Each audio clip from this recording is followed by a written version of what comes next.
Stop. I said stop. That's you. Yes, you, listener. I want you to stop. I want you to stop moving. I want you to stop breathing. See how long you can hold your breath. Are you doing it? Are you holding your breath? Can you feel the nagging feeling calling on you to open your mouth and inhale? Can you resist it? Do you see how unnatural it is? Breathing is what keeps you inside this world. It's something that your body does without thought, without command. You have to force yourself to stop doing it, and it gets more and more difficult to do so. Your entire body screams at you to open your mouth and inhale. Your mind reminds you again and again, pulling you like gravity down again and again until you can't think of anything else except taking that breath. Your own body and mind wants you to suck in the air that keeps you where your mind and body want you to be. Where they think you should be. Can you resist them? What if they're wrong? That is what it feels like. Feel an itch? Don't scratch it. It's an odd thing, isn't it? Here's a function of your body to tell you when there is something wrong. It will warn you when something is happening to your skin. It will tell you when insects are crawling on your skin, ready to bite and spread their poison into your body. It will tell you when your skin becomes infected and you rot while still alive. It can save you 1,000 times and warn you of danger 1,000,000 more, and yet it is so easily deceived. Most of the time, it's for nothing. Can you be certain that it will work when you need it? What if the insect infects you so that you can't feel it?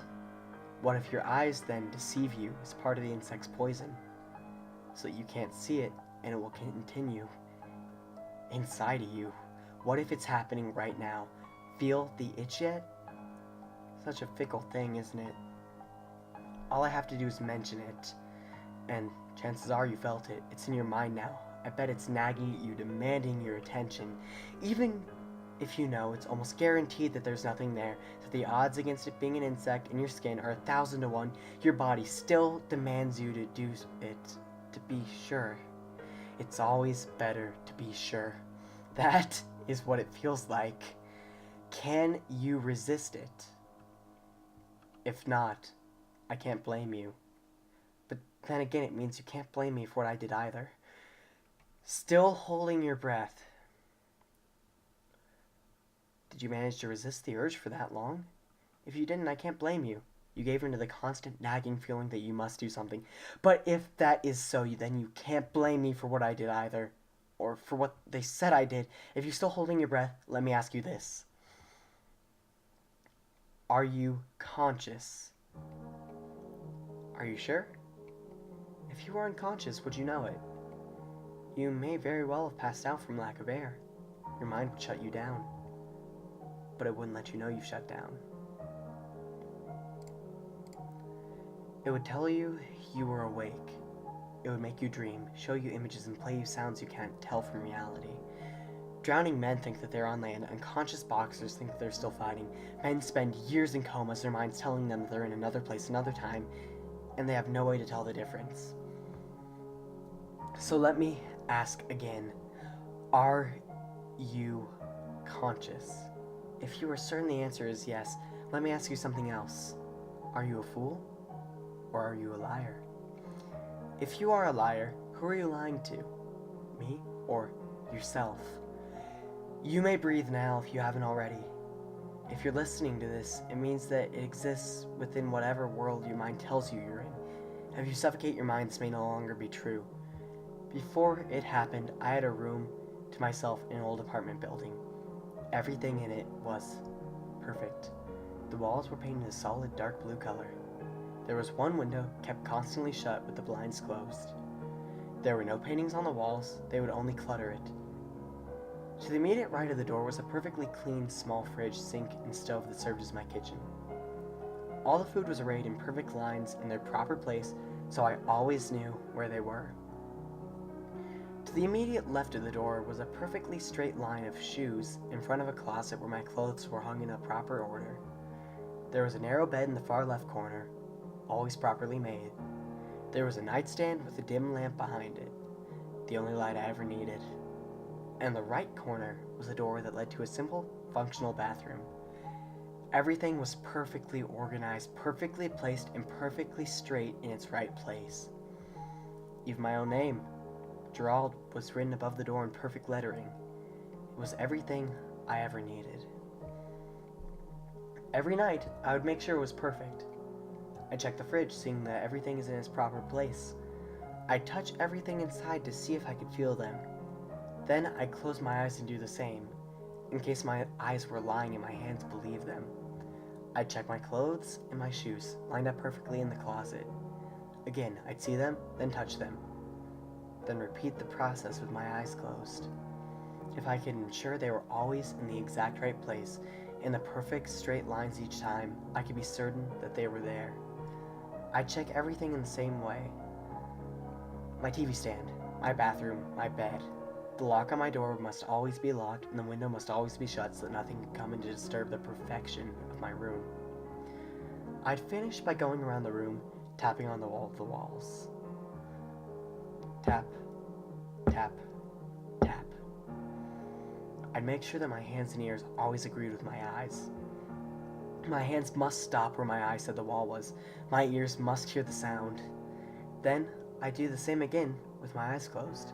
I'd turn off the light, turn it on again, lest it lit up a different room than the one I was in before.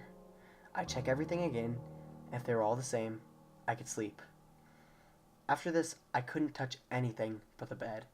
If I turned on the light, it may create a different room, and I'd have to go and check it again. If I knocked something over, it may not land where it was supposed to. I'd have to check to see that it was where my eyes told me it was. If I kept going, I could never stop. There were times where I would spend days on end going over everything again and again and again and again and again. Each time something new would happen, something would change, and I'd have to start it over again. Some people told me I had a problem. They told me to see a doctor, and they tried to get me to stop. But how could I? It was like breathing. I didn't do it because I wanted to. I did it because I had to. If I didn't think of it, my body would do it on its own. I'd have to order it not to. If I tried to order it to stop, the feeling would grow inside until I simply had to do it.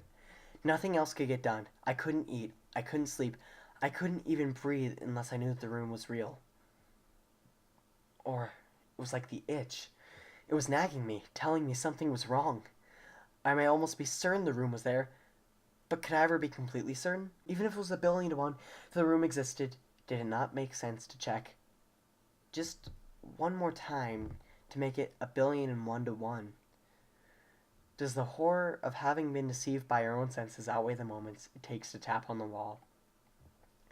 So you see, I had no choice but to continue doing everything, as you now have no choice but to breathe or to feel an itch. If I could check, then I could be that much more sure that everything was there and I could rest. Everything was perfect. Everything was in its right place. But then it came in. It had to wreck my perfect existence. It began with a noise. It came down the hall one day to the room beside mine.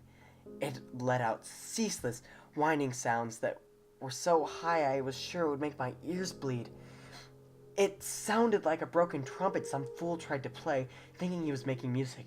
The sound was awful, grating, burning into my ears and wrecking my concentration. How could I properly survey my room with that unending drone?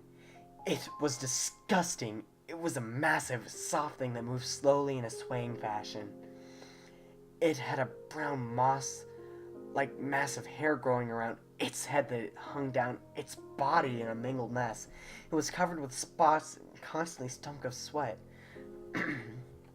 What's more is that it mocked me. It disagreed with my ways and tried to change my reality.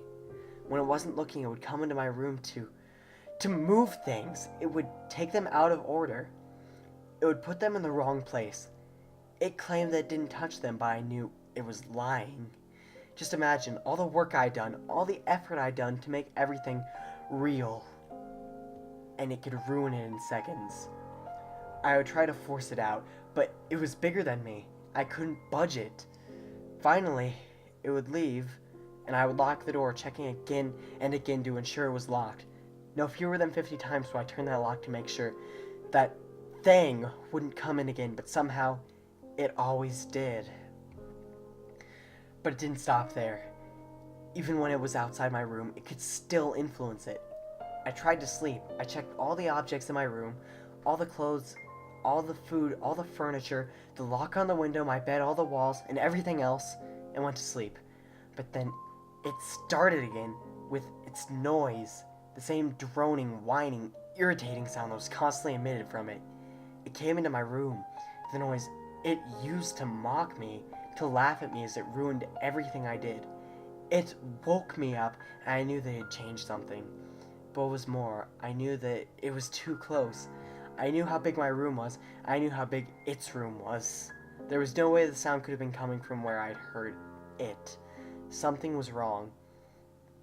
I checked everything again, going over everything twice, 4 times, 5 times. Just like all the other times, it wasn't my choice. I didn't want to check. I had to check. My mind and my body made me.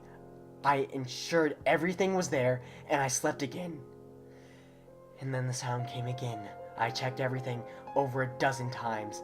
Everything was there, and I slept. Again it came, and again I checked everything 30 times, and something changed. I went around the room, tapping the walls. Tap, tap, tap. I hit every wall where I should have, where my eyes told me they were. Then, to check again, I closed my eyes and reached forward. And hit nothing. My hand went straight through where the wall should have been, where my eyes told me it was. I opened my eyes, reached out again, and hit the wall. I closed them, reached out, and hit nothing. I tried again. I didn't want to. I wanted to go back to the calm and quiet world I lived in, where everything was certain. But I couldn't. It wasn't my choice, any more than it is your choice to breathe. I closed my eyes and reached out, and hit nothing. I stood staring for what seemed like hours, trying to understand what had just happened. In 100 million trials, never had my eyes and my hands disagreed with each other. But now, on the 100 millionth first trial, they were wrong. Every 1 in a million chance will occur eventually, and I had hit that number. The wall was there, and it wasn't. Eyes open, it was there. Eyes closed, it wasn't. But the sound was right behind the wall where my eyes were open. It was too close, and it didn't make sense with what my eyes told me. When my eyes were closed, the wall wasn't there, and the sound made sense. Perhaps this was how it entered my room. So the sound existed, but it was changing reality. It had interfered with my room and forced me to check everything again, and again, and again, and again, and again, and again. I closed my eyes and reached through the wall once more. I reached through where I had thought the wall to be. I didn't want to do it. I wanted to say no, but my mind wouldn't let me. My mind wanted me to reach forward, like it once wanted me to breathe or to itch. And I obeyed. I found the source of the noise behind the wall where the wall used to be. If it ever existed. I found it.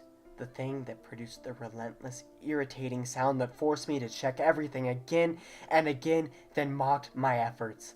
I had to stop the noise. I couldn't not stop it.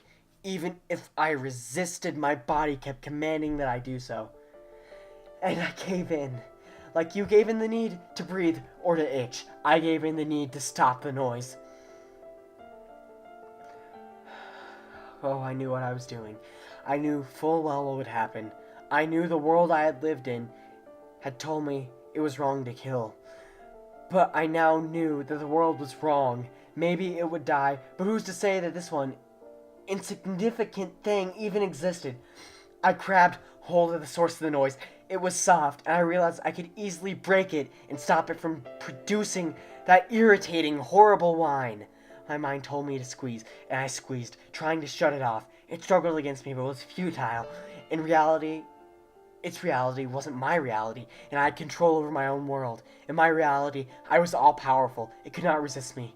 I squeezed with all my might. I squeezed, and I squeezed until I heard a crack. Soon, the noise stopped and left me in peace. I backed away and opened my eyes, restoring the wall to where it was before. I went to sleep, finally able to rest, safely knowing the truth of my existence. This is when the other world ceased to be. That fake world, that lie that my eyes told me was no longer there. I no longer needed to check everything, to tap things, to see that they were real. I knew that they weren't. I'd found the truth. The old world stopped. The old time stopped. And now that the old world is gone, now that it has stopped, now because it's time no longer affects me, I am in the real world. I am no longer deceived. Now I am out of my room. Now I am gone. Now I am in the real world. Now I do as I please, change what I want, and do not have to worry over the reality of my own existence. Every so often, I am forced out of my world. People force me back to back to the old time, the old fake world. They give me pills which deceive my senses. They talk to me and tell me things that are lies. And then I am in their world again, with their time and their lies. A fake world where I once lived in my own room, then in a room which they put me in with padded walls and chains. In that time I was called a madman, a criminal. But how could I be a criminal? It never existed anyways. It was simply a figment of my imagination that I chose to end. And when they would force me into that world, I would be deceived only for a moment. All I would need to do is shut my eyes and reach forward towards the wall. When I feel nothing, I know for certain the wall is not there, and I return again to my own reality. Here I know that the world that they want me to be in does not exist. They are insane and force me to take pills which make me insane as well. The pills deceive my eyes for a moment, but I'm too strong for them. If they try it again, I'll gouge out my eyes, those lying orbs that try to deceive me into thinking my world is fake, and their world is real. And I no longer have to worry about that world. Maybe they lived there, but I live only in my own. My eyes can no longer deceive me. My ears can no longer hear lies. They're there to deceive me. But I know better. I know what is fake and what is not. I know what is truth. I know what is real. And my world is real.